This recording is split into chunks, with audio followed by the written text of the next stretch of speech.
ชื่อคลางបំផុតនៅពេលដែលយើងខំសម្ដែងធ្វើធម្មតាប៉ុន្តែយើងកំពុងតែត្រូវបាត់បង់មនុស្សម្នាក់ដែលយើងចង់រស់នៅជាមួយបំផុតក្នុងពេញមួយជីវិតរបស់យើងហ្នឹងហើយចិត្តយើងនៅស្រឡាញ់គេខ្លាំងប៉ុន្តែត្រូវបង្ខំចិត្តឲ្យគេចាក់ចេញទៅរកអនាគតរបស់គេអាហ្នឹងវាគឺជារឿងមួយដែលឈឺចាប់ហើយប៉ុន្តែឈឺចាប់បំផុតយើងសម្ដែងធ្វើធម្មតាទាំងដែលយើងកំពុងតែបាត់បង់គេអត្ថបទនេះក៏ខ្ញុំទទួលបានពី fan page ដូចគ្នាគាត់ថាគាត់បានបាត់បង់មនុស្សម្នាក់ដែលគាត់ស្រឡាញ់ខ្លាំងបំផុតហើយវាពិតជាពិបាកខ្លាំងមែនទែនដែលគាត់ត្រូវសម្ដែងធ្វើអត់អីទាំងដែលគាត់បាត់បង់មនុស្សម្នាក់ដែលគាត់ស្រឡាញ់ខ្លាំងបំផុតហើយគាត់និយាយទៅថាបន្ទាប់ពីគេចាក់ចេញទៅគាត់តែងតែមើលរូបភាពចាស់ៗឬក៏សារចាស់ៗដែលធ្លាប់លេងជាមួយគេហើយទោះបីជាគាត់ព្រមដោះលែងគេទៅមែនប៉ុន្តែគាត់នៅតែចង់សួរសំណួរទៅគេថាហេតុអីគ្រប់យ៉ាងដែលយើងមាននឹងត្រូវបាត់បង់លឿនម្ល៉េះហេតុអីក៏ចិត្តដាច់ចាក់ចេញពីមនុស្សម្នាក់ដែលស្មោះត្រង់និងស្រឡាញ់យើងខ្លាំងបំផុតហេតុអីក៏គេអត់ខំតស៊ូជាមួយយើងហើយហេតុអីក៏ចោះចាញ់លឿនម្ល៉េះចោះចាញ់ទាំងដែលធ្លាប់សន្យាជាមួយគ្នាថាមិនទៅណាចោលគ្នានៅពេលដែលខ្ញុំបានអានអត្ថបទរបស់គាត់ហើយខ្ញុំអត់ដឹងថា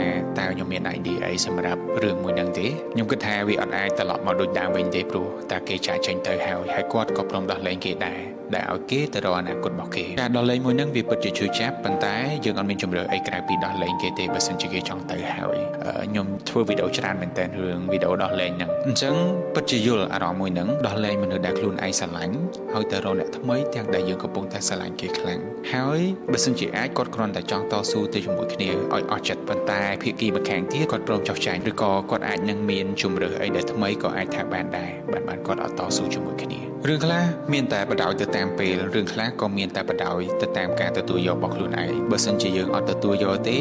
វាធ្វើឲ្យខ្លួនឯងឈឺចាប់តែប៉ុណ្្នឹងឯងព្រោះអីដូចនិយាយយ៉ាងថារឿងគ្រប់យ៉ាងវាមិនមែនចេះតែសំបំណងតាមដែលយើងចង់បានរហូតទេអញ្ចឹងខ្ញុំគិតថាមនុស្សម្នាក់គួរតែត្រៀមចិត្តទទួលអ្វីដែលបានកើតឡើងនៅខាងព្រោះអី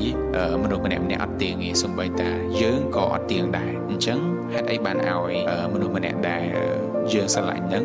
គេនៅជាមួយយើងរហូតពេលខ្លះក៏អាចនឹងវាមានបញ្ហាអីផ្សេងកើតឡើងគេក៏អាចចាក់ចេញទៅពីយើងបានដូចគ្នាស្រឡាញ់គឺស្រឡាញ់ហើយប៉ុន្តែបើសិនជាមានបញ្ហានឹងមកដល់ក៏គួរតែទទួលស្គាល់ការពិតថាយើងអាច control គេបានទេព្រោះអីដោយសារតែយើងមិនមែនជាម្ចាស់របស់មួយនឹងទេសូម្បីតែរបស់ផងពេលខ្លះក៏អត់អាចនៅជាមួយយើងចោះទម្រាំតែមនុស្សគេមានការគិតគេមានចិត្តគេមានបេះដូងផ្សេងគ្នាពីយើងបើសិនជាគេស្រឡាញ់ហើយយើងក៏ស្រឡាញ់គេ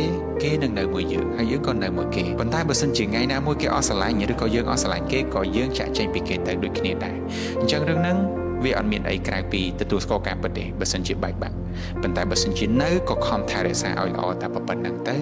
វាធ្វើឲ្យ relationship មួយហ្នឹងវាល្អប្រសើរហើយអញ្ចឹងខ្ញុំអត់មាន idea អីទេហើយសង្ឃឹមថាអ្នកដែលផ្ញើ message មកសង្ឃឹមថាអូនទទួលបានចម្លើយដែលអូនចង់បានឬក៏អូននឹងទទួលបានអារម្មណ៍មួយដែលប្រសើរឡើង